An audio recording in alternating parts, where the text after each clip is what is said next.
அனைவருக்கும் எனது இனிய புத்தாண்டு நல்வாழ்த்துக்கள். இந்த வருஷத்துல முதல் மாசம் இல்லையா? இந்த மாசத்துலேருந்து நமக்கு இந்த மாசம் உங்களுக்கு ஆரம்பிக்கிறது. இந்த வருஷத்துலேருந்து முதல் மாசம் நமக்கு எப்படி இருக்கும் அப்படின்னு தெரிஞ்சுக்கலான்னு தான் இதில் இந்த பதிவினுடைய நோக்கம். இதில் மிதுன ராசி அன்பர்களுக்கு எப்படி இருக்குன்னு பார்க்க போறோம். மிதுன ராசின்றது காலபுருஷத்துல 3வது வீடா இருக்கு. இந்த ராசிக்கு அதிபதி புதன். அதனால பொதுவாக இந்த மிதுன ராசி அன்பர்கள் கொஞ்சம் ரெட்டை மனசு உடையவங்க. இப்போ சாயந்தரம் அதாவது முடிவு எடுக்கிறதுக்கு முன்னால 2 இது அவங்களுக்கு ஒரு சின்ன இது இருக்கும். ஏன்னா உபய ராசியா இருக்கிறதுனால சாயந்தரம் பண்ணிடலாம்னு நினைப்பாங்க. காலம்பரம் திரும்ப அது இன்னொரு தடவை திங்க் பண்ணிக்கோமா அப்படின்னு நினைப்பாங்க. திரும்ப அது மாதிரி கொஞ்சம் முடிவு எடுக்கிறதுக்கு முன்னால் நம்ம லைட்டாக ஒரு சின்ன ஒரு இது வரும். ஆனால் ஜென்ரலாக இவங்க பார்த்தீங்கன்னா புத்திசாலி. ஒரே நேரத்தில் நிறைய வேலையை செய்யக்கூடியவங்க. மற்றவங்களோட இன்ட்ராக்ட் பண்ணுறது ரொம்ப ரொம்ப கெட்டிக்காரங்க. எல்லாட்டையும் ஒரு தகவல் தொடர்புன்னு சொல்கிறோம் இல்லையா, மற்றவங்களோட கம்யூனிகேட் பண்ணுறதுல ரொம்ப கெட்டிக்காரங்க. இதெல்லாம் இவங்களுக்குள்ள பாசிட்டிவ் பாயிண்டாக இருக்குது. நெகட்டிவ் பாயிண்ட்னா அவங்க எவ்வளோ சம்பாதிச்சாலும் கையில் தங்காது. இது நெகட்டிவ் பாயிண்டாக இருக்குது. ஸோ இப்படிப்பட்ட இந்த மிதுன ராசி அன்பர்களுக்கு ஜனவரி 2026 எப்படி இருக்குது அப்படின்னு பார்க்க போகிறோம். இந்த ஜனவரி 2026 என்னென்னா ஜென்ம குரு நடக்கிறதுனால இவங்களுக்கு 1ஆம் வீடு. அது மாதிரி இவங்களுக்கு 7வது தனுசு ராசியில் 4 கிரகங்கள் இருக்குது. அதுக்கு குரு பார்வையும் இருக்கிறதுனால 7வது வீடு, 8வது வீடு, 9வது வீடு, 10வது வீடு, இதெல்லாம் இது சம்பந்தப்பட்ட விஷயங்கள் எல்லாம் இந்த காலகட்டத்தில் வைப்ரேட் ஆகும். இந்த இந்த இந்த பாவங்கள் தொடர்பான விஷயங்கள்லாம் இந்த மாதம் கரெக்டாக வைப்ரேட் ஆகும். ஸோ அதனால எந்த மாதிரியான மாற்றங்களை உங்களுக்கு தரும் அப்படிங்கிறது தான் இந்த பதில பார்க்க போகிறோம். 7ஆம் வீடுல எல்லா கிரகமும் இருக்கு. 7ஆம் வீடுல திருமணத்தை குறிக்கக்கூடிய வீடா இருக்கு, பார்ட்னர்ஷிப்பை குறிக்கக்கூடிய வீடா இருக்கு. மற்றவங்களுடைய பப்ளிக்ல மற்றவங்களோட நம்ம தொடர்பு இருக்கு இல்லையா, ரிலேஷன்ஷிப், அவங்க அதையும் குறிக்கக்கூடிய வீடா இந்த 7ஆம் இடம் இருக்கு. வெளிநாட்டையும் குறிக்கக்கூடிய இடம். இதெல்லாம் 7ஆம் வீடு குறிக்கும். 8ஆம் வீடு அப்படின்னோம்னா இந்த 7ஆம் வீட்டில் இருக்கிறதுனால ஜனவரி 13 வரைக்கும் இருக்கிறதுனால திருமண வாய்ப்புகள் வரத்துக்கு, திருமண பேச்சுவார்த்தை நடக்கிறதுக்கு, திருமணத்துக்கு பார்த்துட்டு இருக்கிறவங்களுக்கு பாசிட்டிவான ரிசல்ட் வர்றதுக்கு இதெல்லாம் வாய்ப்புகள் மிக அதிகமாக இருக்குது. ஒரு கல்யாணம் ஆனவங்க இருந்தால் நீங்கள் கப்புள்ஸ்குள்ள ஒரு நல்ல கிளாரிட்டி கிடைக்கும். பொதுவாக இந்த காலகட்டத்தில் என்னென்னா திருமண வாய்ப்பு கிடைக்கும், அதெல்லாம் பார்க்கலாம். ஈகோ கிளாஷ் இல்லாமல் பார்த்துக்கணும். ஏன்னா வக்ர குருவோடைய பார்வை இருக்குது. அதனால் ஈகோ கிளாஷ் இல்லாமல் பார்த்துக்கிறது ரொம்ப ரொம்ப முக்கியம். அது மாதிரி குடும்பத்துலேயும் கணவன் மனைவிக்குள்ளேயும் ஈகோ கிளாஷ் இல்லாமல் பார்த்துக்கணும். வேலையில் பிஸ்னஸ் பார்ட்னர்ஷிப் எதிர்பார்த்துட்டு இருந்தீங்கன்னா அதெல்லாம் கிடைக்கும். அது மாதிரி அரசாங்கம் சம்மந்தப்பட்ட விஷயங்கள் நல்ல உதவிகள் கிடைக்கும். அவங்கள்ட்டேருந்து யாரும் ஒரு லைசன்ஸ் வாங்குறது அந்த மாதிரியான விஷயங்கள் நல்லபடியாக நடக்கும். அது மட்டும் இல்லாமல் பேங்க் அதில் கடன் ஏதாச்சும் நம்ம கேட்டிருந்தோம்னா அதெல்லாம் கிடைக்கும்.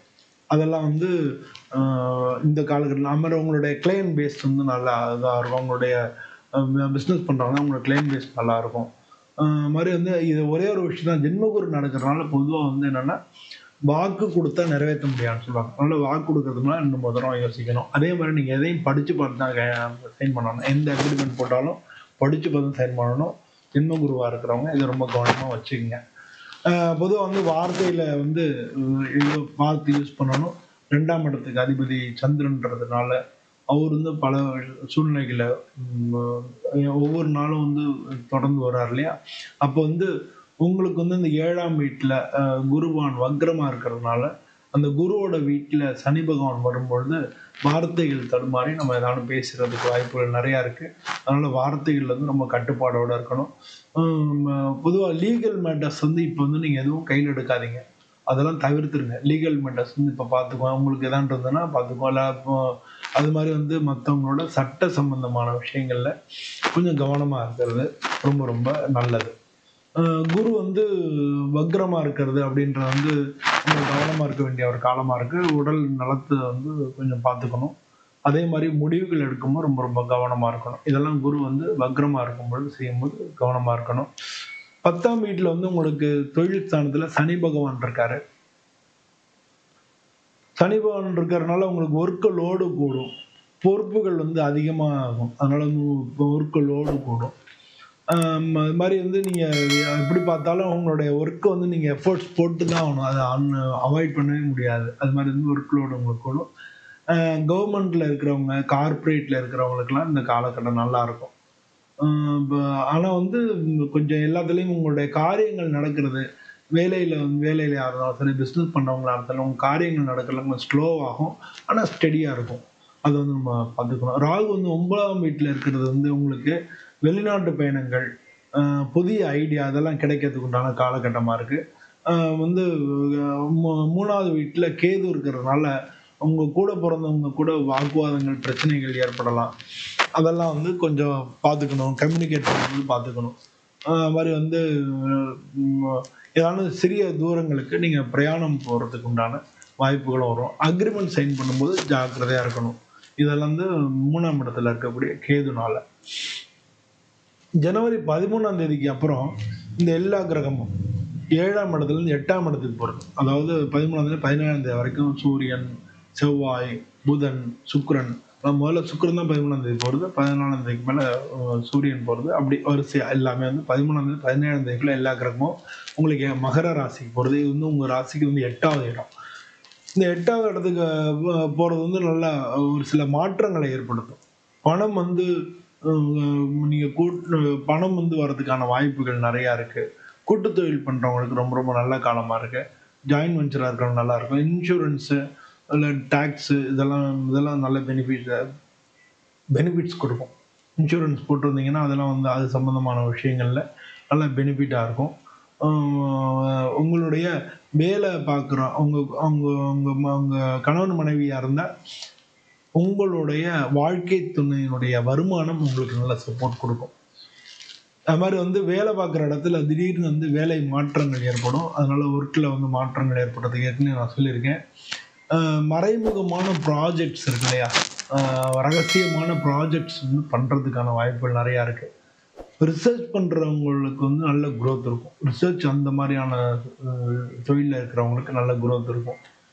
அதே மாதிரி இந்த இன்வெஸ்டிகேஷன், இந்த மாதிரி போலீஸில் இருக்கிறவங்க, இன்வெஸ்டிகேஷன் அது மாதிரியான துறையில் இருக்கிறவங்க, தடயவியல் துறையில் இருக்கிறவங்க, அவங்களுக்கெல்லாம் வந்து இந்த பீரியட் நல்லாயிருக்கும். பொதுவாக வந்து இந்த பீரியட் நீங்கள் கவனமாக இருக்க வேண்டியது விபத்துகள் ஏற்படாமல் பார்த்துக்கணும். அது மாதிரி வந்து இந்த காலகட்டத்தில் சர்ஜரி ஏற்படுறதுக்கு, அறுவை சிகிச்சை, ஆப்ரேஷன் ஏற்படுறதுக்கான வாய்ப்புகள் நிறையா இருக்குது. அதுலேயும் நீங்கள் கவனமாக இருக்கணும். இல்லாட்டினா கொஞ்சம் தள்ளி போட்டு ஆப்ரேஷன் பண்ணிக்கலாம். அது மாதிரி நீங்கள் எதுலையானு வந்து இன்வெஸ்ட்மெண்ட் பண்ணிங்கன்னா அதுலேயும் ஜாக்கிரதையாக இருக்கும், கவனமாக இருக்கணும். இன்வெஸ்ட்மெண்ட் வந்து உங்களுக்கு ஃபெயிலியர் ஆகிறதுக்கான வாய்ப்புகள் மிக அதிகமாக இருக்குது. அது மாதிரி வந்து உடல்நிலையில் பார்த்தோம்னா ஸ்ட்ரெஸ்ஸுனால உங்களுக்கு வந்து கை கால் நடுக்கம், இல்லை கால் வந்து கிராம்ப் ஆகிறது, இந்த மாதிரி வந்து நரம்பு சம்மந்தப்பட்ட பிரச்சனைகள் ஸ்ட்ரெஸ்ஸுனால ஏற்படலாம். அது மாதிரி ஸ்கின் அலர்ஜிஸ் ஏதாச்சும் ஏற்படலாம். ஸ்கின்ல வந்து அலர்ஜியாக வரதுக்கான வாய்ப்புகள் நிறையா இருக்குது. தூக்கம் வராமல் தவிக்கிறதுக்கும், தூக்கம் வந்து ஸ்லீப் இஷ்யூஸ், தூக்கம் சம்மந்தப்பட்ட இல்லை கனவு வருது, ஒரு திடீர் நடுவில் முழிச்சுக்கிறேன் அப்படின்ற மாதிரி ஒரு தூக்கம் சம்பந்தமான பிரச்சனை வர்றதுக்கு வாய்ப்புகள் நிறையா இருக்குது. அதனால் வந்து நீங்கள் என்ன பண்ணால் மெடிடேஷன் பண்ணணும், தியானம், யோகா இதெல்லாம் பண்ணிங்கன்னா கொஞ்சம் நல்லாயிருக்கும்.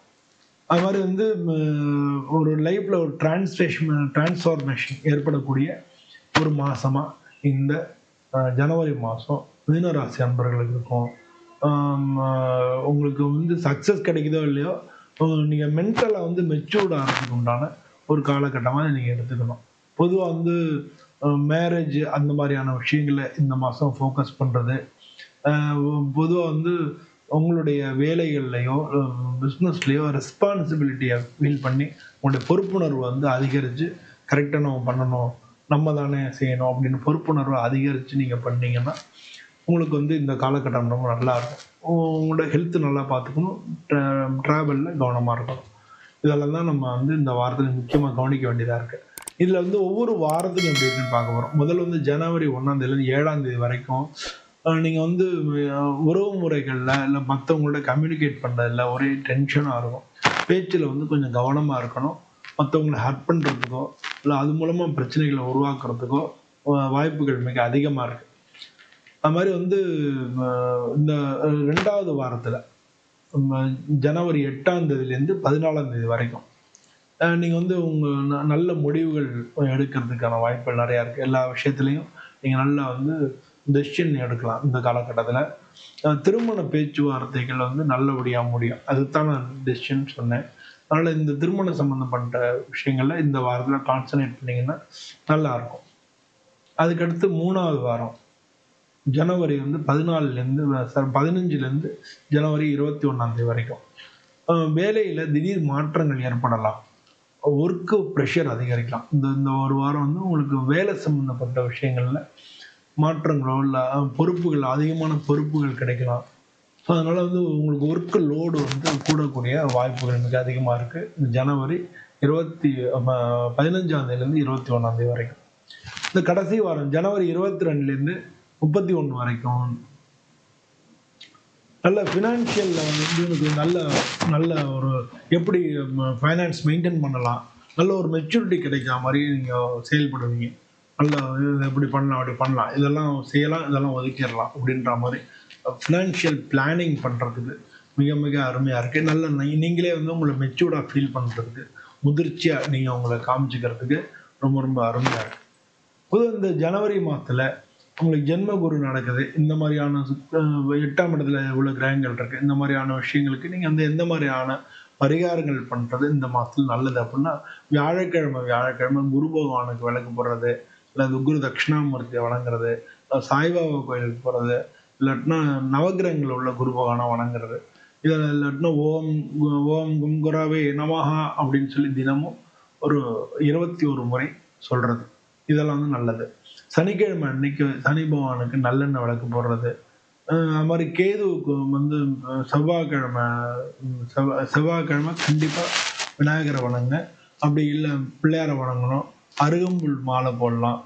அப்படி வந்து செவ்வாய்க்கிழமை இல்லாட்டினாலும் டெய்லி ஆச்சும் நீங்கள் அலுவலகத்துக்கு போகும்போது வரும்போதும் பிள்ளையாரை தரிசனம் பண்ணிட்டு போகிறதும், திரும்ப வரும்போது பிள்ளையாரை தரிசனம் பண்ணிட்டு வீட்டுக்கு வர்றது, இந்த மாதிரி பண்ணிங்கனாலே இந்த காலகட்டங்களில் உங்களுக்கு எல்லாமே நன்மையாக இருக்கும்.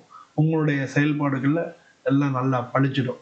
பொதுவாக இந்த வீடியோ பிடிச்சிருந்ததுன்னா நீங்கள் உங்கள் நண்பர்கள் இதெல்லாம் வந்து ஒரு சொல்லுது, இதெல்லாம் வந்து ஒரு கோச்சார பலன்கள் தான். உங்களுடைய தசாபுத்திகளில் இந்த இந்த கிரகங்கள் நகரக்கூடிய இந்த கிரகங்களினுடைய தசாபுத்திகள் நடந்ததுன்னா இந்த காலகட்டத்தில் கிட்டத்தட்ட இதே தான் நடக்கும். நான் இப்போ சொன்ன மாதிரியே தான் நடக்கும். ஸோ அதனால் உங்கள் ஜாதகத்தை ஒரு முறை பார்த்துக்கிறது, முக்கியமான டெசிஷன் எடுக்கிறதுக்கு முன்னால் எப்போ தான் ஜாதகத்துக்கு முன்னால் முக்கியமான டெசிஷன் எடுக்கணும்னா ஜாதகத்தை பார்த்துக்கிறது நல்லது. உங்களுடைய ஜாதகத்தை என்கிட்ட பார்க்கணுன்னா கீழே நம்பர் இருக்கு, என்னை தொடர்பு கொள்ளலாம். உங்கள் எல்லாருக்கும் இந்த ஜனவரி மாதம் மிக நல்ல பலன்களை கொடுக்கணும்னு நான் சுவாமியை பிரார்த்தனை பண்ணிக்கிறேன்.